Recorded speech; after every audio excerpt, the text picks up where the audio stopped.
ବର୍ତ୍ତମାନ ଆଜି ଆମେ ପହଞ୍ଚି ଆସିଛୁ ବଲାଙ୍ଗୀର ଜିଲ୍ଲା ଖପ୍ରାଖୋଲ ମହରାପଦର ପଞ୍ଚାୟତ ଅନ୍ତର୍ଗତ ବାଗଝରଣ ଡ୍ୟାମ୍କୁ।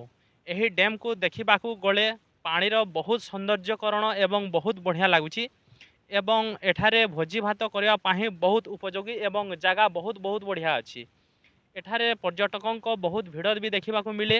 ମଝିରେ ମଝିରେ ଏହି ରାସ୍ତା ଦେଇ ଯାଉଥିବା ଜଲମହାଦେବ ବାବା ତ୍ରିଲିଙ୍ଗେଶ୍ୱର କନ୍ଦ୍ରାଭଟାକୁ ଯାଉଥିବା ଏହି ରାସ୍ତାର କିଛି ଲୋକମାନେ ଏହି ରାସ୍ତା ଦେଇ ଗଲାବେଳେ ଡ୍ୟାମ୍କୁ ବୁଲି ସୌନ୍ଦର୍ଯ୍ୟ ଉପଭୋଗ କରନ୍ତି ଏବଂ ଏହି ଡ୍ୟାମ୍ ଅନ୍ତର୍ଗତ ଥିବା ଏଠାରେ ପକ୍ଷୀମାନଙ୍କର ବି ଦେଖିବାକୁ ବେଶ ବହୁତ ଉତ୍ସାହ ଏବଂ ବହୁତ ଆକର୍ଷଣୀୟ ଲାଗେ ଏବଂ ଏହି ଡ୍ୟାମ୍କୁ ଶୀଘ୍ର ଟିକେ ମରାମତି କଲେ କିଛି ଯାତ୍ରୀମାନଙ୍କର ଏବଂ ଭୋଜି ଭାତ ପାଇଁ ବେଶ ସୌନ୍ଦର୍ଯ୍ୟମୟ ହୋଇପାରେ ଏବଂ ଏହା ଦେଖିବାକୁ ଗଲେ ଗନ୍ଧମାର୍ଦ୍ଦନ ପାହାଡ଼ ଏବଂ ତଳି ଅଞ୍ଚଳରେ ଥିବାରୁ ଏଠାରେ ସୌନ୍ଦର୍ଯ୍ୟକରଣ ଏବଂ ଏହାକୁ ଉପଭୋଗ କରିଗଲେ ଦର୍ଶକ ଏବଂ ଆମ ଯାତ୍ରୀମାନଙ୍କ ପାଇଁ ବେଶ ଖୁବ୍ ଆନନ୍ଦିତ ହୋଇପାରେ।